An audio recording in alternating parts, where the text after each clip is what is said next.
secoli di carnevale e di mascheramento non potevano non produrre una strutturazione in attività lavorativa ed ecco nascere la corporazione dei mascareri. I mascareri sostanzialmente lavoravano per il carnevale, producendo le maschere per il carnevale in cartapesta e per il teatro, in particolar modo il teatro dell'arte, con la produzione di maschere in cuoio.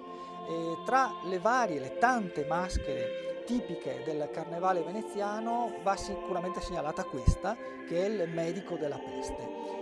In realtà non è una maschera, ma i dottori in epoca di pestilenza giravano davvero con questa maschera, un grande cappello, una tela cerata per proteggersi, perché questo lungo becco serviva a contenere degli aromi che si riteneva potessero preservare appunto dal morbo. Come potrete immaginare, in periodo di pestilenza appunto poteva anche non essere piacevole vedere girare in città questi strani uccelli vestiti normalmente di nero, ma i veneziani non si lasciarono intimidire e anzi la fecero diventare una maschera di carnevale, perché come spesso accade la morte c'è bisogno di esorcizzarla.